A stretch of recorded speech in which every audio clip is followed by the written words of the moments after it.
I got so much motherfucking design on right now.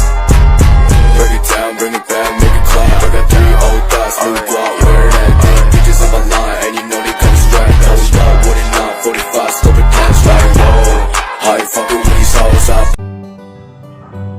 Sistem kerja benda, misalnya benda rice cooker, lemari es, dan kendaraan bermotor yang berkaitan dengan hukum termodinamika. Pengertian termodinamika.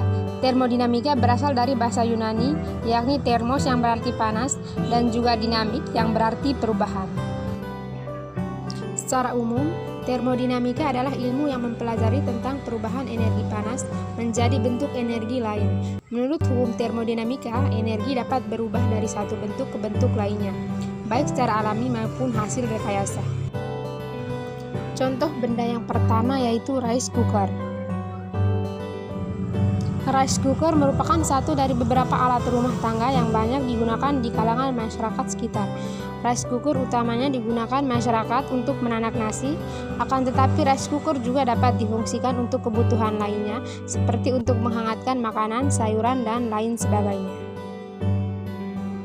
Rice cooker ini menerapkan prinsip hukum pertama termodinamika yang berbunyi, untuk setiap proses apabila kalor Q diberikan kepada sistem dan sistem melakukan usaha W, maka akan terjadi perubahan energi dalam DU sama dengan Q kurang W. Menurut hukum pertama tersebut, U merupakan simbol yang menjelaskan suatu sifat yang ada dalam sebuah sistem, sedangkan W dan Q bukan merupakan fungsi variabel keadaan, melainkan W dan Q termasuk dalam proses termodinamika yang dapat berpengaruh terhadap suatu keadaan.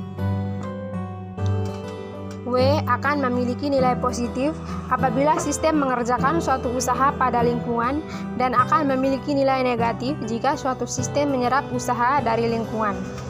Q akan memiliki nilai positif jika sistem menyerap beberapa kalor dari lingkungan dan akan memiliki nilai negatif jika suatu sistem melepaskan kalor pada lingkungannya. Perubahan energi dalam sebuah sistem hanya tergantung pada perpindahan panas dari lingkungan keadaan sistem serta kerja yang dilakukan oleh sistem, sehingga proses yang terjadi tidak berpengaruh di dalamnya. Dalam aplikasi rice cooker ini, panas yang diberikan dari energi listrik tersebut merupakan Q atau kalor yang akan membuat sistem dalam rice cooker ini melakukan suatu usaha atau W. Usaha yang dilakukan suatu sistem tersebut akan menyebabkan perubahan energi. Perubahan energi tersebut akan merubah beras yang ada dalam rice cooker menjadi matang sehingga dapat kita konsumsi. Pada saat rice cooker bekerja, juga terjadi perpindahan panas menggunakan dua cara, yaitu secara induksi dan konveksi. Perpindahan dengan cara induksi ini terjadi pada saat panas yang dihasilkan oleh heater atau pemanas langsung dihubungkan atau disalurkan ke panci. Sedangkan perpindahan panas dengan cara konveksi terjadi pada saat panas dari heater atau pemanas yang sudah disalurkan ke panci tersebut disalurkan langsung dengan air dan beras yang berada di dalamnya. Air akan mendidih dan beras yang ada di dalamnya akan matang. Yang kedua yaitu lemari es atau kulkas. Lemari es atau kulkas menjadi salah satu kebutuhan yang krusial bagi rumah tangga masyarakat Indonesia di masa sekarang. Kulkas umumnya digunakan untuk menyimpan bahan makanan mentah, sayur-sayuran, buah-buahan, minuman kaleng, dan es krim agar tidak membusuk, tahan lama, dan tetap terjaga awet di dalam suhu yang telah dikondisikan. Lemari es merupakan kebalikan mesin kalor. Lemari es beroperasi untuk mentransfer kalor keluar dari lingkungan yang sejuk ke lingkungan yang hangat. Bila dikategorikan secara umum ada 9 komponen utama dalam kulkas dengan fungsinya masing-masing, yaitu kompresor, kondensor, filter, evaporator, termostat, heater, fan motor, kompresor, dan bahan pendingin. Berikut ini adalah gambar komponen kulkas dan fungsinya. Hukum termodinamika berlaku untuk prinsip kerja lemari es. Seperti yang kita ketahui bahwa energi panas selalu bergerak menuju ke daerah yang lebih dingin. Meskipun memiliki cara kerja yang berlawanan, prinsip kerja lemari es masih berhubungan erat dengan hukum perpindahan kalor. Sebuah lemari es harus melakukan tugas untuk mengembalikan arah normal aliran energi panas. Tugas itu melibatkan penggunaan energi yang bertujuan untuk memindahkan sesuatu, dan untuk melakukannya, sebuah lemari es membutuhkan energi. Dalam kasus ini, energi itu disediakan oleh listrik. Pada prinsip kerja kulkas, energi panas akan selalu bergerak menuju ke daerah yang lebih dingin. Hal tersebut dapat terjadi melalui berbagai proses termodinamika, yaitu yang pertama, proses pada tekanan konstan. Pada proses tekanan konstan, tekanan awal proses sama dengan tekanan akhir proses. Pada awalnya, energi panas akan ditransfer ke kulkas, dan energi tersebut akan bergerak menuju area yang lebih dingin pada kulkas. Dengan begitu akan terjadi tekanan konstan pada energi panas dan dingin yang ada di dalam kulkas. Yang kedua, proses pada volume konstan.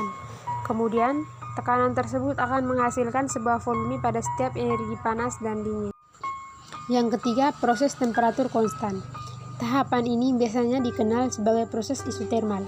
Pada proses ini biasanya temperatur awal proses sama dengan temperatur akhir proses. Kondisi tersebut dapat menyebabkan perubahan energi dalam suatu sistem perangkat elektronik. Hal ini dapat terjadi karena energi panas akan selalu mengarah ke area yang lebih dingin, sehingga terjadi proses transfer energi panas menjadi energi dingin. Yang keempat yaitu proses adiabatis. Terakhir, dalam proses adiabatis ini tidak ada kalor yang masuk ataupun dilepaskan oleh sistem. Dalam artian, perubahan energi panas menjadi energi dingin ini dapat mengubah tekanan dan volume pada setiap energi yang ada di dalam kulkas. Yang ketiga yaitu kendaraan bermotor. Kendaraan bermotor mempunyai fungsi sebagai sarana berpindah dari satu tempat ke tempat lain dan digunakan untuk mengangkut manusia, bahkan barang sesuai kebutuhan. Misalnya mobil, sepeda motor, angkot, dan bis. Mesin motor atau motor bensin adalah mesin yang merubah tenaga panas menjadi tenaga mekanik. Yang mekanisme kerjanya berasal dari pembakaran yang terjadi di ruang bakar untuk selanjutnya dirubah menjadi gerak putar. Gerak putar inilah yang menjadi cikal bakal untuk menggerakkan roda pada kendaraan. Berikutnya, bagaimana prinsip kerja mesin motor atau motor bensin. Prinsip kerja motor bensin secara sederhana yaitu campuran udara dan bensin dari karburator dihisap masuk ke dalam silinder, dimanfaatkan oleh gerak naik torak, dibakar untuk memperoleh tenaga panas. Bila torak bergerak turun naik di dalam silinder dan menerima tekanan tinggi akibat pembakaran, maka suatu tenaga kerja pada torak memungkinkan torak berdorong ke bawah. Batang torak dan poros engkol berfungsi untuk merubah gerakan turun naik dan menjadi gerakan putar. Torak akan menggerakkan batang torak dan akan memutarkan poros engkol, dan juga diperlukan untuk membuang gas-gas sisa pembakaran dan penyediaan campuran udara bensin pada saat yang tepat untuk menjaga agar torak dapat bergerak secara periodik dan melakukan kerja tetap. Hubungan kendaraan bermotor dengan hukum termodinamika kedua adalah siklus udara volume konstan yang terjadi pada mesin kendaraan bermotor adalah siklus ideal yang menerima tambahan panas yang terjadi secara konstan ketika piston dalam posisi titik mati atas atau TMA. Siklus ideal atau siklus Otto merupakan siklus motor bakar yang banyak digunakan untuk motor bakar dengan bahan bakar bensin. Ada beberapa proses yang berlangsung pada siklus Otto yaitu sifat ideal yang dipergunakan dan keterangan mengenai proses siklusnya.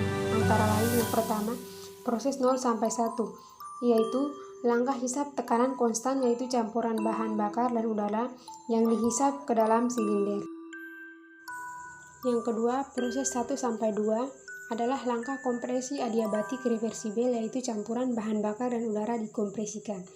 Proses kompresi yang berlangsung secara isentropik, di mana seluruh katup isap dan katup buang dalam keadaan tertutup. Udara dan bahan bakar dimanfaatkan, di mana temperatur dan tekanan pada tingkat 2 lebih tinggi daripada tingkat pertama. 3. Proses 2 sampai 3, yaitu proses pembakaran volume konstan, campuran udara dan bahan bakar dinyalakan dengan bunga api. Proses pembakaran yang berlangsung secara isovolumetrik atau volume konstan. Pada proses ini terjadi penggapaian campuran bahan bakar dan udara oleh busi. Kalor dipindahkan ke sistem yang mengakibatkan peningkatan temperatur, tekanan, dan entropi. Yang terakhir, proses 3 sampai 4 adalah langkah ekspansi adiabatik reversibel kerja Y. Proses ekspansi yang berlangsung secara isentropik ini, di mana gas hasil pembakaran berekspansi secara isentropik dan juga disebut langkah kerja, di mana tekanan dan temperatur akan menurun, hingga akhir proses ekspansi katup isap dan buang tetap tertutup. Posisi katup masuk terbuka dan katup keluar tertutup, yang mengakibatkan udara atau mesin diesel atau gas, sebagian besar mesin bensin, terhisap masuk ke dalam ruang bakar.